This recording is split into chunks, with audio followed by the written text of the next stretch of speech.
방금 우리가 나눈 찬양은요, 오늘 설교 말씀을 다 요약한 것과 같습니다. 우리의 자랑과 우리의 모든 지식, 우리가 과시하고 싶은 거 많이 있지만은 다 우리 예수님의 십자가 뒤에다 숨겨놓고 나타나셔서 영광을 받으셔야 될 분은 우리 주님뿐이시죠. 그런데 우리는 주님은 저 뒤로 밀어놓고 우리 자신이 앞에 서서 영광을 받으려고 하니까 이게 거꾸로 된 것입니다. 방금 부른 찬양처럼 우리가 주님만 높이면서 살아가게 되기를 원합니다. 이제 빌라도가 예수님을 재판을 해서 십자가에 못 박도록 하는 내용을 오늘 읽었는데요. 근데 그동안에 우리가 살펴본 것처럼 빌라도는 그래도 나름대로는 상당히 예수님이 죄가 없다고 하는 것을 생각을 해서 예수님을 놓기 위한 노력을 했던 것으로 생각이 되었습니다. 그래서 바라바를 그들 앞에 보이기도 했죠. 이 강도를 제시하면 그래도 설마 저 예수 선생을 죽이라고 하겠나 그랬지만 그 유대 지도자들은 바라바를 놓아달라 할 말이 없죠. 길을 쓰고 예수님을 죽이려고 한다는 것을 알게 되었습니다. 결국 많은 대화와 밀고 당기는 과정이 있은 끝에 오늘 예수님을 십자가에 못 박도록 하게 되었는데, 근데 오늘 본문에서 두 번이나 빌라도는 그 유대 지도자들과 대화를 하면서 예수님을 너희 왕 이렇게 호칭합니다. 보라 너희 왕이로다 이렇게 한번 14절에서 이야기했고 15절에서도 너희 왕 이렇게 표현합니다. 너희 왕이라고 하는 표현 속에는 좀 아쉬움이 있죠. 너희 왕 이렇게 하는 것은 빌라도 자기 입장에서는 너희들 유대인의 왕일 수 있겠다 하는 뜻이겠습니다. 그러나 로마 사람인 나의 왕은 아니다 하는 뜻이겠죠. 내 왕은 아니지만 너희들의 왕일 수 있는 저 예수 이렇게 하는 거죠. 그런데 유대인들은 어떤 반응을 보입니까? 맞습니다. 저분은 우리의 왕입니다. 이렇게 한 것이 아니라 그들이 하는 말이 가이사 외에는 우리에게 왕이 없나이다. 여러분, 가이사 로마 황제 아닙니까? 지금 로마 황제가 유대를 식민 통치하면서 얼마나 많이 억압하고 고통 가운데 짓누릅니까? 그러니까 유대인들의 입장에서는 로마 황제가 원수죠. 물리쳐야 될 대상이죠.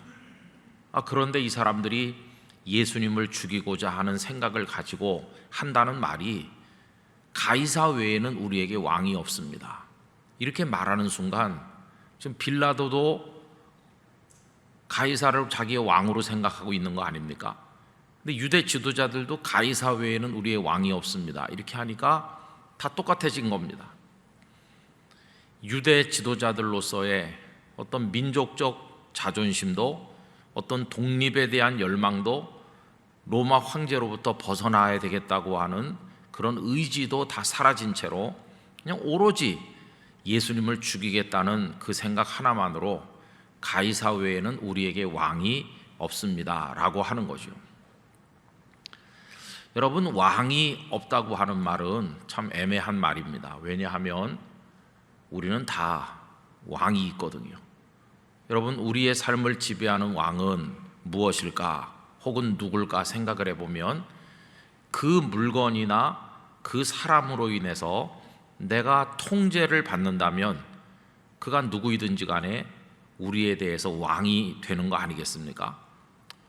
여러분, 그러면 사람들은 다 나름대로 왕이 있어요.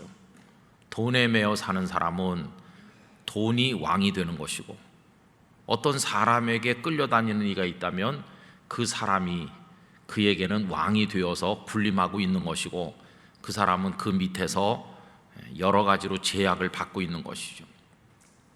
또 달리 말하면 돈이 그에게 왕이 되고 세상의 쾌락이 그에게 왕이 된다는 것은 돌려서 말하면 자기가 자기의 왕이라고도 할 수 있어요. 내 욕심, 내가 원하는 거, 내가 추구하는 것을 하기 위해서 다른 건 다 뒤로 밀쳐놓는 거니까 자기 자신이 왕이죠. 어떤 의미로 세상의 모든 사람은 스스로에게 왕 노릇하고 있다고 생각합니다. 내 뜻대로 한다. 내가 내 맘대로 하는데 당신이 무슨 상관이냐, 이렇게 말할 때 다 각자가 왕이기를 원하는 거죠.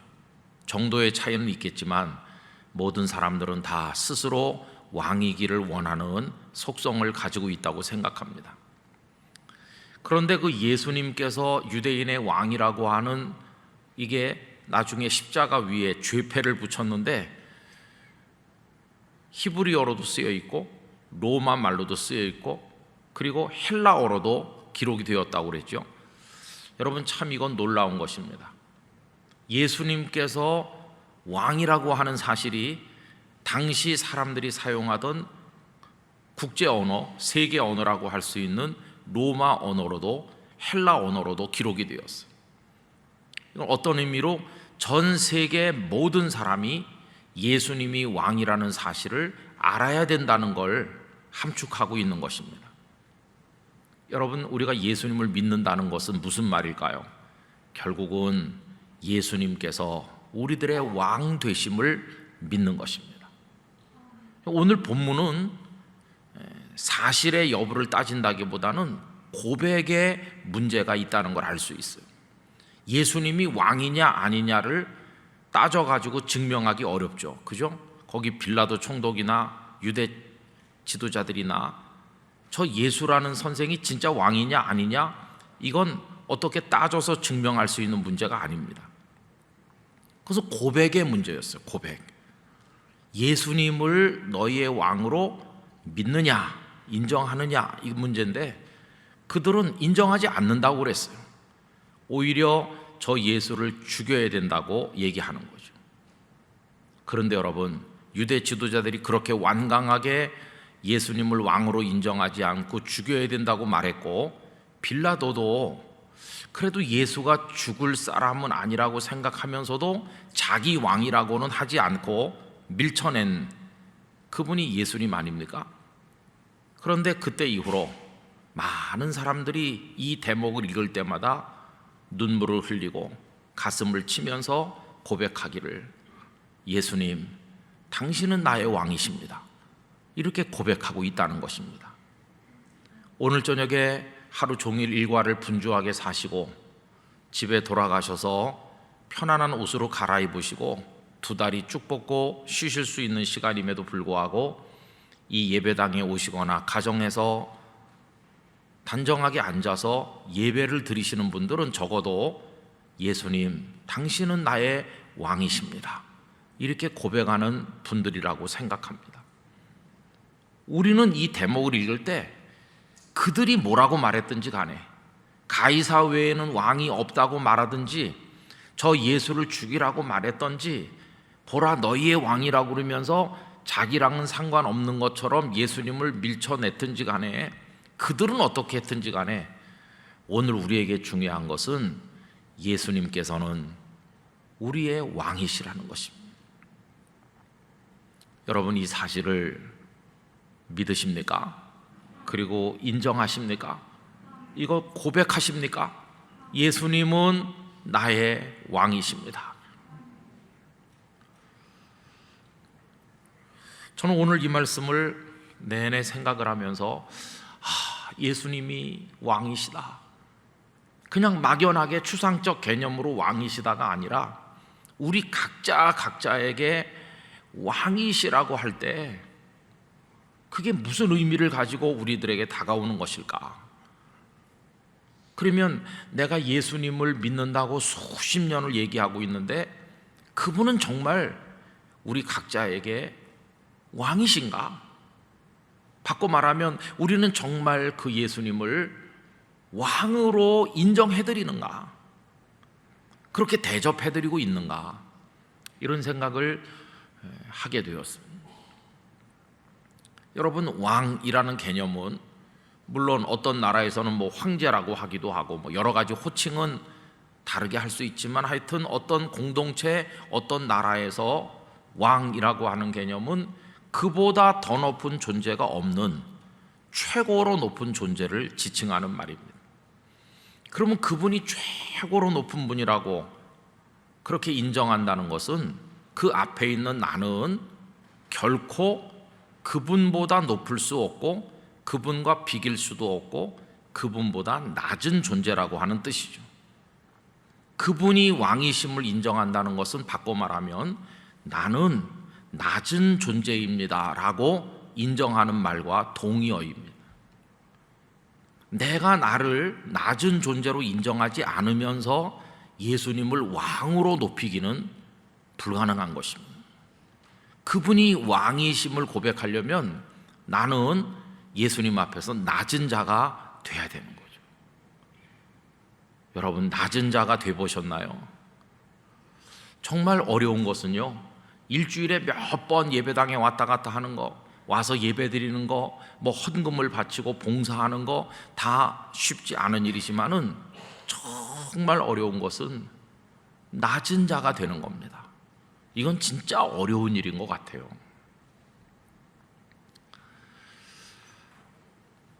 제가 부산에 있을 때는 이제 휴가를 하든지 그렇게 하면 가끔씩 시간을 내서 아내와 함께 그냥 아무 데나 가는 겁니다. 운전을 해가지고 좀 부산 시내를 벗어나가지고 한두 시간 이렇게 가는 대로 방향도 정하지도 않고 그냥 자동차 바퀴 구르는 대로 가다가 이제 저녁 무렵이 되면 예배 시간이 다가오잖아요. 수요 예배 시간이 다가올 때쯤 어느 마을에 지나가다 보면 대개 어디나 십자가가 하나씩은 보이죠. 그러면 그 교회가 뭐 어느 교단에 속한 어느 목사님이 목회하는 교회인지 아무 그런 거 상관없이 해가 이제 어둑어둑해질 무렵에 저녁 예배 시간에 다짜고짜 그런 교회를 찾아가서 예배를 드리곤 했어요. 아주 낯선 교회 이렇게 와서 보면서 그러면 제일 먼저 밀려오는 것은 감동이었습니다. 감동. 야, 여기 이런 교회가 있었는지 나는 알지 못했다. 이 교회는 도대체 언제부터 세워져 있었을까? 그리고 여기 이런 예배당이 있고 성도들이 모여서 예배하는 공동체가 이곳에 존재하기까지 도대체 어떤 분들이 눈물을 흘리며 기도했으며 어떤 이들이 여기 물질을 바쳐 헌신했고 도대체 어떤 전도사님, 어떤 목사님, 성도들이 이 예배당을 건축하기 위해서 허리띠를 졸라매고 애썼을까? 그리고 몇십 년 세월이 지나는 동안에 얼마나 많은 성도들이 이곳을 통해서 예수님의 복음을 듣고 하늘나라에 갔을까? 그리고 지금은 여기 성도가 몇 분이나 계시나? 그래도 오늘도 십자가 꼭대기에 빨간 네온 사인에 불이 들어오고 예배당 안에 등불이 밝혀져 있고 그래도 사람들 소리가 두런두런 들리면서 예배를 준비하는 것 같으니 얼마나 감사한가. 생전 본 적도 없고 알지도 못하지만은 이분들도 내가 믿는 예수님을 믿고 내가 사랑하는 예수님을 이분들도 사랑하고 내가 여기 예배당에 들어갔을 때 똑같은 성경 말씀에 아멘 하면서 한 하나님의 나라를 바라보면서 걸어가는 그런 믿음의 동지들이 여기 있다고 하는 게 얼마나 감격스러운 일인가. 참 감동이 밀려와요. 조그만 시골 예배당 같은 데는 이렇게 마당 어귀로 들어가면 꽃밭에 꽃도 피어 있기도 하고 잘 손질해 가지고 작지만 아담한 예배당에 가죠. 어떤 때는 아담하길 게 아니라 좀 초라해 보일 때도 있죠. 제대로 손 보지 못해서 예배당이 낡기도 하고. 그래도 또 그건 또 그 나름대로의 감회가 있습니다. 들어가 보면 뭐 수요일 저녁에 사람들이 많이 왔겠어요? 얼마 없는데 낯선 사람이 들어오니까 거기 계신 분들이 어디서 왔냐고 자꾸 물어보죠. 저도 뭐 그냥 지나가다가 들린 사람이에요.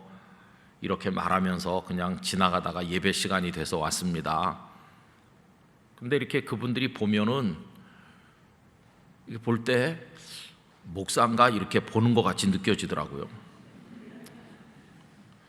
그리고 가급적 목사같이 안 보이려고 노력하는 거죠.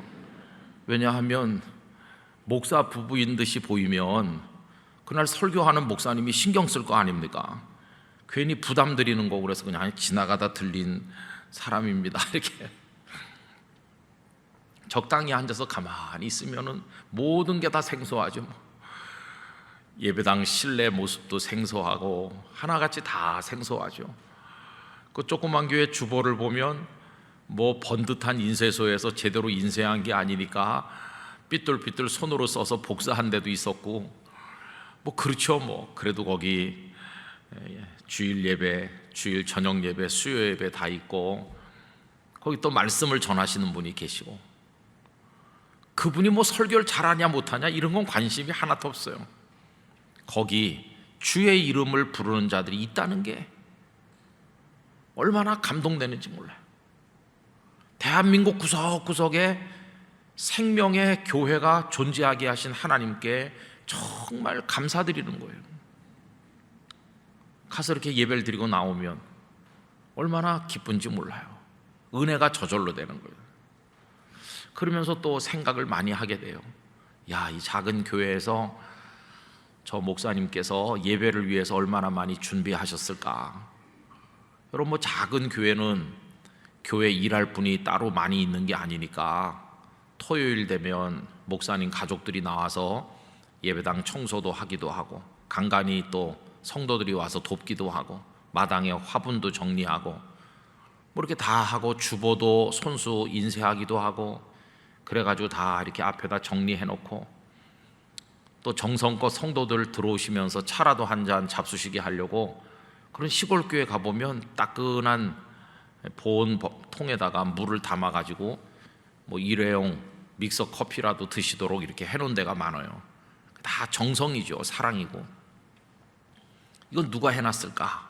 목사님이 하셨겠지.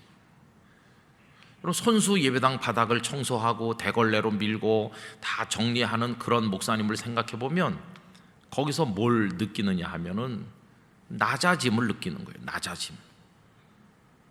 저 목사님께서 목사가 되지 않고 그저 대학을 졸업을 하고 신학교 안 가고 번듯한 어느 직장에 가서 돈을 벌기 시작했더라면 지금쯤 좋은 아파트에서 편안하게 살지도 모르는데 소명받았다는 것 때문에 여기 와서 고생하면서 안 하셔도 될 것 같은 험한 일을 다 하면서 그렇게 하는구나.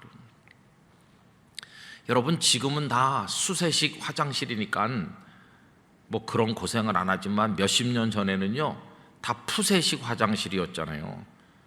그러면 교회 시골 교회는 화장실이 저만치 떨어진 곳에 푸세식 화장실이 남자 한 칸, 여자 한 칸 있으면 그건 누가 다 정리하겠습니까?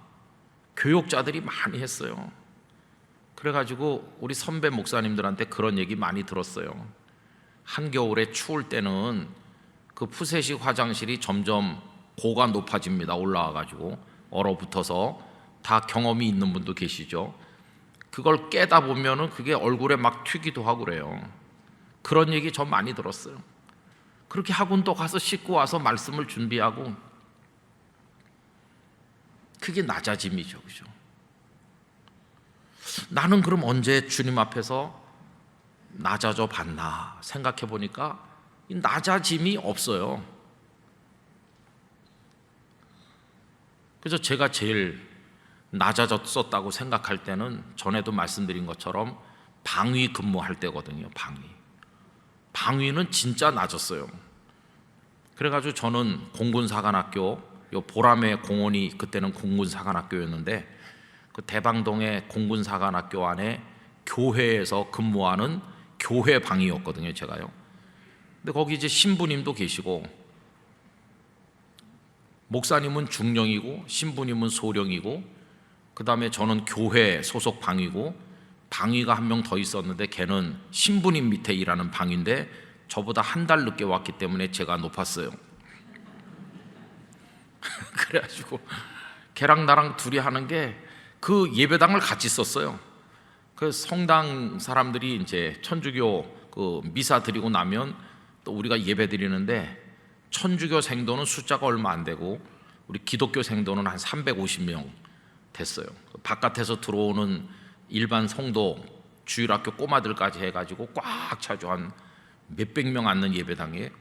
그리고 그거를 맨날 청소하는 거예요. 주중에 하는 일이 그 몇백 명 예배당을 바닥을 쓸고 닦고, 그 다음에 또 신주라고 그러는 동으로 된 거 있잖아요. 그거는 막 광이 나게 반짝반짝 닦고, 그렇게 해가지고 주일날 주보까지 제가 직접 다 인쇄를 해가지고 딱 갖다 싸놓고, 성경책 찬송가 거기다 딱 몇백 권 딱 각을 세워갖고 줄 맞춰서 딱 올려놓고 다 해놓으면 이제 토요일날 집에 가는 거죠. 그래가지고 주일날 아침에는 이제 그 방위복 그거 벗고 일반 사복 그거 입고 아침 일찍 와가지고 문간에 서서 들어오는 사람들한테 주보 한 장, 성경 찬송 이렇게 나눠주고, 그리고 또 예배 드리고 다 어질러 놓고 가면 제가 또 끝에 남아서 뭐 했겠습니까? 청소 그거 다 하고 쓰레기 정리 다 하고 그렇게 하는 거죠. 그때가 이제 제일 제가 낮았던 때인 것 같아요. 근데 나중에 교회 목회하면서 그때 예배당 청소를 많이 했는데, 근데 하나님께서 나를 예배당 청소하는 방위가 되게 하신 이유가 뭘까? 그때 참 힘들긴 했어요. 그렇지만은 은혜가 많이 됐어요. 왜냐하면은 낮음이라고 하는 거를 경험하지 않았습니까? 낮음. 근데 그 다음에 이제 뭐 전도사하고 그 다음에 부목사 하다가, 물론 전도사 부목사 할 때는 좀 힘들긴 힘들었어요. 왜냐하면은 그 위에 고참 목사님이 이렇게 하라 그러면은 참 그게 어려운 때도 있었거든요. 아유, 목사님 자기가 하지 왜 나보고 하라고 그러나. 그래서 생긴 말이 있습니다. 부교육자들한테 코끼리를 냉장고에 넣어라 그래도 다 넣는다고. 군대 비슷하거든요. 선배 부목사님이 전도사인 저한테 이렇게 하라 그러면은 해야 되는 거예요. 이제 그렇게 하면서 이렇게 했지만은 그래도 성도들은 전도사님 해주죠. 또 안수받고 나니까 목사님이라고 해주고 다 대접해주고 위해주고, 그러다가 이제 담임 목사가 되고 나니까 성도들이 아유 우리 목사님 이러잖아요. 새파랗게 30대 초반에 만 32살에 담임 목사가 돼가지고 가니까 80 넘고 90대신 분들도 우리 목사님이시라고 막 이러잖아요. 그래서 그 다음부터 진짜 어려워진 게 낮음, 그게 어려워졌어요. 하나님 앞에 기도할 때는 하나님, 당신께서는 저의 왕이시고 나는 당신의 백성이고 당신 앞에 무릎 꿇고 있고 가장 낮은 자리에 있어야 되는 사람입니다. 이렇게 하지만 현실 속에서는 낮음이라고 하는 게 잘 안 되더라고요. 예수님은 하나님과 동일한 본체를 가지셨지만 그 동등됨을 취하지 아니하시고 자기를 비워 종의 형체를 가지시고 사람의 모양으로 낮아지셔서 죽기까지 복종하셨는데, 우리는 이 낮음이 안 되는구나. 낮음. 저는 영성의 극치가, 우리 기독교 영성의 극치가 이 낮음에 있다고 생각합니다. 낮음. 그걸 다른 말로 바꾸면 겸손이라고도 할 수 있겠죠. 아우구스티누스가 기독교 신앙에 있어서, 덕목에 있어서 최고도 겸손이고 둘째도 겸손이고 셋째도 겸손이라고 말한 이유를 우리가 알 수 있어요.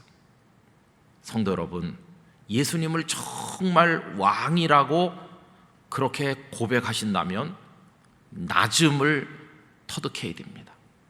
우리는 낮아져야 됩니다. 영락교회 목사가 되니까 더 낮음이 어렵죠.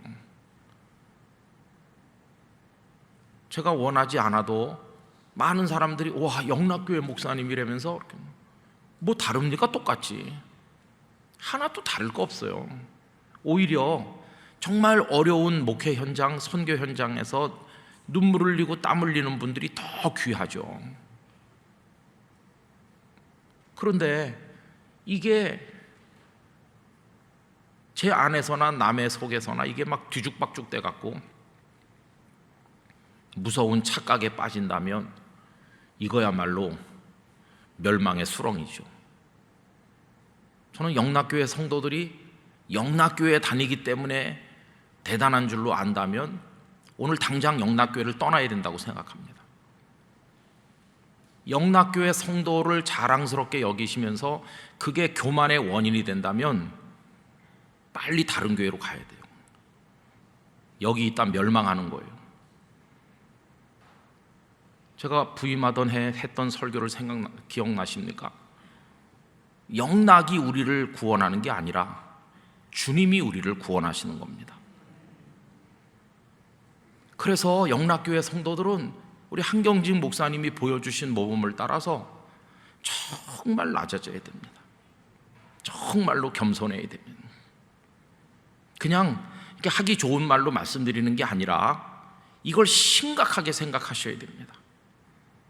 주님이 정말 우리 왕이시라면 나는 그 앞에서 낮아져야 되는 건데, 낮아진 사람은 어떻게 말하고 어떻게 행동하는지 우리 각자가 잘 알잖아요.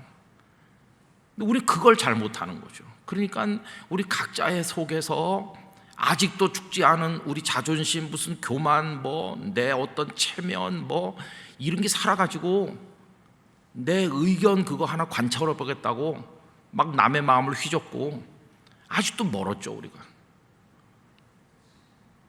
그러니까 주님을 왕이라고 부를 자격이 이게 있나, 우리에게. 그런 생각을 해보는 거죠. 여러분, 이 낮아짐의 거룩한 숙제를 해야 되는데 평생을 해야 되는 거죠. 평생을. 우리 영락교회 성도들이 어디 가도 겸손의 향기를 풍기게 되시기를 바랍니다. 정말 낮아지기를 경쟁해야 됩니다. 낮아지기를 경쟁해서. 그 낮아지는 사람은 져주는 사람이고, 양보하는 사람이고, 참는 사람이고, 내주는 사람이고, 배려해주고, 바보처럼 가만히 있기도 하고. 그래서 우리 주님이 기쁘시다면 100번이라도 나는 그렇게 하겠습니다. 그렇게 할 때 교회에 주님의 영광도 나타나는 거지, 꼭 내 생각대로 뭘 해야 되는 게 아니거든요. 저는 목회하면서 그런 경험을 많이 했습니다. 철없는 젊은 목사였을 때 제 의견을 관철해 보려고 막 장로님들하고 성도들하고 언성을 높인 적도 있고 그래요. 그래갖고 이제 억지로 한 적도 있어요. 근데 지나고 나니까 그게 별로 덕도 되는 것도 아니고, 그렇게 했다고 교회가 부흥하는 것도 아니고, 그렇게 해서 제 마음이 기쁜 것도 아니고, 하나도 유익한 게 없더라고요. 오히려 오랫동안 고통으로 남아가지고, 아휴, 너는 멀었다, 그런 자괴감만 느끼게 해줬지 하나도 기쁨이 되거나 그때 그렇게 했기 때문에 내가 승리했다, 요만큼도 없더라고요. 그냥 상처만 되는 거예요. 다른 사람에게 상처를 주면서 이긴 것 같았는데 나중에는 그게 저에게 부메랑이 돼갖고 오래도록 제 속에 상처가 되고 아픔이 되는 걸 여러 차례 경험했어요. 이거는 몰라도 너무 모르는 어리석은 목사의 잘못된 행태였구나. 그 다음부터는 조금 마음에 여유가 생겼어요. 여유가 생겼다는 건 뭐냐 하면, 이렇게 해도 되지, 꼭 빨간색이어야 되나, 노란색도 괜찮지. 그게 진리의 문제가 아니라면, 정말 예수님의 복음 진리의 문제가 아니라면 이렇게 해도 되고 저렇게 해도 되는 거죠.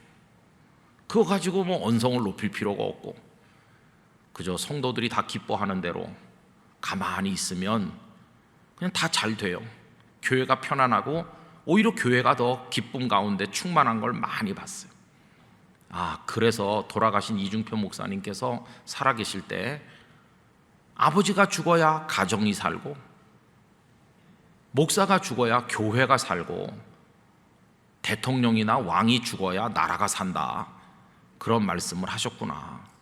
그걸 보여준 모델은 예수님이시죠. 예수님, 당신이 가장 높은 분인데 가장 낮은 자리에서 죽으심으로써 우리를 살게 하셨잖아요. 그러니까 그게 낮음이 가지는 신비, 그 능력을 우리가 거기서 깨달을 수 있습니다. 두 번째로, 여러분, 예수님을 왕이시라고 한다면 그 첫 번째는 낮음이고요, 두 번째로는 순종입니다. 순종. 예수님이 정말 우리의 왕이심을 고백하신다면 예수님의 모든 말씀에 대해서 우리가 순종해야 될 줄 믿습니다. 순종. 이건 뭐 그냥 말은 쉬운 거죠. 순종하겠습니다. 그런데 진짜 순종하는 건 어려운 거거든요. 이 말씀에 대해서 정직해라, 뭐 사랑해라, 이런 말씀에 대해서 순종하는 것은 말할 것도 없고, 내가 하나님 앞에 기도를 드리는데 성령께서 어떤 감동을 주실 때도 있어요. 어떤 일을 위해서 네가 헌신해라, 네가 참아라, 네가 먼저 잘못했다고 그래라, 이런 여러 가지 성령님이 주시는 작고 큰 감동이 올 때 그 감동에 대해서도 순종해야 되는 거죠. 그게 쉽지 않더라고요. 전에도 말씀드린 것처럼 순종이 정말 어려운 걸 알게 됐어요. 제가 부산에 목회하러 갔던 얘기를 말씀드려서 잘 아시잖아요. 신학교에 들어가서 그 교회 부임하러 갈 때까지 여러 해 동안을 제일 먼저 오라는 데 가겠습니다라고 하루에도 몇 번씩 기도했거든요. 하나님이 그렇게 기도하라고 시킨 것도 아니고 제가 자원해서 기도했는데도 막상 가본 적도 없는 부산의 작은 교회에서 오라고 하니까 못 가겠더라고요. 기도는 기도고 현실은 현실이다. 순종하지 않아야 될 이유가 그냥 막 생각나는 거예요. 우선 너무 멀어, 가본 적도 없어, 부모님은 연로하셨어, 내가 간 다음에 부모님이 아프면 어떡해, 뭐 부산 사람은 억세다던데, 기독교인도 얼마 없다던데. 하여튼 안 가야 될 이유는요, 얼마나 많이 생각나는지 몰라요. 가야 될 이유는 딱 하나죠. 네가 기도했잖아. 이거 하나 외에는 가야 될 이유가 없더라고요. 참 순종하기 어려워. 그래서 11월 말부터 그 교회에서 온 장로님들께 저는 갈 사람이 못 됩니다 이렇게 거절하고, 그 이듬해 3월 달 돼서야 갔으니까 순종하기가 얼마나 어렵습니까? 야, 순종은 정말 어렵구나. 그것도 뭐 죽으러 가는 것도 아니잖아요. 담임 목사로 가는 거 영광스러운 건데, 영광스러운 건데도 순종하기 어렵더라고요. 근데 하물며 하나님께서 네 목숨을 내놔라 그러면 아멘 하겠어요? 야, 자신의 생명까지 주님께 드린 우리 선배들은 도대체 어떻게 순종했을까? 우리 성도님들은 어느 정도 순종하고 계십니까? 또 어울리지도 않게 제가 좋아했던 찬양이 뭔지 아세요? 주님 말씀하시면 내가 나가리다, 주님 뜻이 아니면 내가 멈춰서리다. 이렇게 하면서 하루에도 몇 번씩 불렀거든요. 근데 안 되는 거예요. 안 돼. 주님이 말씀했는데도 나가기는커녕 안 되더라고요. 그래서 오늘, 어제부터 오늘까지 이 말씀을 생각하면서 이번 수요일 저녁에 성도님들하고 주님이 우리의 왕이시다, 이거 생각해야 되는데, 그 낮음과 순종, 이거 우리가 어떻게 할 수 있는 것인지, 이거 못하면 주님을 왕이라고 말할 자격이 없는 거죠. 예수 우리 왕이여, 이곳에 오셔서 이렇게 목소리 높여 찬양을 하는데 찬양할 자격 없는 거죠.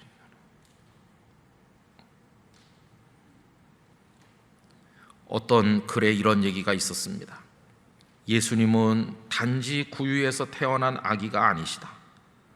예수님은 단지 선한 사람이신 것만이 아니다. 예수님은 권위 있는 종교 지도자인 것도 아니다. 예수님은 위대한 설교자이기 때문에 존경받는 것도 아니다. 예수님이 기적을 행했기 때문에 대단한 분도 아니다. 잘 가르치시는 교사이므로 특별한 것도 아니다. 십자가에 못 박혀 죽었기 때문에 유명한 것도 아니다. 그리고 맨 뒤에 한 줄, 그분은 우리의 왕이시다. 여러분, 그러니까 예수님이 십자가에 못 박혀 죽으셨고 잘 가르치시는 교사이시고 설교하셨고 능력을 행하셨고 다른 거 다 우리가 알고 고백해도 그분을 왕으로 하지 않으면 다 소용없다는 것이. 예수님은 우리들의 왕이신 것이. 이제 그 다음은 제가 오늘 저녁에 여기까지 말씀드리고, 그 다음은 우리 각자의 몫입니다. 저의 몫도 있고 우리 장로님, 권사님, 집사님, 성도님들의 몫이 있어요. 이제 그건 각자 풀어나가셔야 됩니다. 어디서요? 우리 성도님들의 인생의 현장에서 어떤 이익이, 어떤 명예가 걸린 중요한 결정을 해야 되는 그 갈림길에 섰을 때, 그리고 어떤 사람과 얽히고 설긴 불편한 관계성 속에서, 그리고 내 존재를 좀 부각시키고 싶은 어떤 욕망이 내 속에서 꿈틀댈 때, 그 모든 현장 속에서 숙제를 풀으셔야 되죠. 주님, 제가 오늘 낮아지도록 하겠습니다. 주님, 그날 주신 가슴 속의 감동에 대해서 제가 내일 즉시 순종하도록 하겠습니다. 그래서 각자가 그 숙제를 풀어나가셔야만 되는 것이. 그래서 주님께서 우리의 왕이 되신다고 하는 이것은 입술의 고백이 아니라 우리의 삶으로 드러날 수 있을 때, 아까 드린 찬양처럼 우리의 지식과 자랑은 다 주님의 십자가 뒤에 숨겨두는 것이고, 주님이 나타나셔서 주님만이 만왕의 왕으로 영광을 받으시게 될 것입니다. 영락교회는 예수님만을 왕으로 모시는 교회가 돼야 될 것입니다. 여러분, 여기 서 있는 이 부족한 목사를 비롯해서 우리 영락교회 모든 사람, 그 사람이 누구라도 주님 앞에서 고개를 들 수 있는 사람은 없는 것입니다. 우리는 다 낮아지되 저 밑에까지 낮아지고 다 순종하되 어떤 말씀 앞에서도 순종하면서 정말 예수님을 왕으로 고백하게 되기를 원합니다. 여러분, 우리가 성경을 10번 읽었느니 20번 읽었는지, 내가 필사를 몇 번 했느니, 글쎄 그런 게 자랑거리가 될지 잘 모르겠지만은 한 줄밖에 안 읽었더라도 그 한 줄에 순종하는 사람이, 그 사람이 진짜죠. 그게 진짜인 것입니다. 이제부터 우리의 신앙을 예수님을 우리의 왕으로 모시는 신앙으로 새롭게 만들어 나가게 되기를 원합니다. 이거야말로 주님의 성령께서 매 순간 매 순간 섬세하게 우리 속에 말씀하시고 자극하시고 도전하실 때, 그거에 따라서 우리가 다듬어져 나갈 때 군더더기 찌꺼기들은 다 떨어져 나가고 모양이 드러나는 것처럼 조각가의 손길에 따라서 모난 것이 다 깎여 나가고 아름다운 모양을 가지게 되듯이, 하늘나라에 가는 그날까지 성령님께서 우리를 다듬어 주시고 우리가 거기에 우리를 맡길 때, 우리들은 가면 갈수록 낮아지는 사람으로, 순종의 사람으로, 주님을 왕으로 높이는 사람으로 성숙되어 갈 줄 믿는 것입니다. 여러분, 오늘 저녁에 드리는 말씀에 대해서 간절한 소원을 가지시기를 바랍니다. 주님, 저의 인생의 왕이 되시도록 제가 모시겠습니다. 제가 정말 주님을 왕으로 모시는 그리스도인이 한번 돼보겠습니다. 저를 그렇게 만들어 주시기 원합니다. 제가 이 거룩한 숙제를 풀 수 있도록 매일같이 성령께서 제 속에 감동 감화하여 주시옵소서. 이런 모습으로 나가게 되시기를 원합니다. 저는 믿습니다. 그분이 왕 되시면, 그래 너는 저 밑에 있으라, 우리를 버리실 분이십니까? 아니요, 우리를 내 옆으로 오라고 부르실 분이십니다. 우리에게 당신의 영광을 주실 분이십니다. 그리스도인의 영광은 스스로 쟁취하는 것이 아니라 아주 낮은 자리에서 순종할 때 주님이 면류관 씌워주시면 그때 얻게 되는 것이 성도들의 영광인 것입니다. 우리 주님만을 높이고 가정과 교회에서 주님의 뜻에만 순종하면서 그렇게 살아가는 성도들이 되시기를 간절히 기원합니다. 기도하겠습니다. 아버지 하나님, 유대 지도자들은 예수님을 왕으로 인정하지 않고 죽이라 하였습니다. 빌라도도 자신의 왕이라 하지 않고 너희의 왕이라고 하였습니다.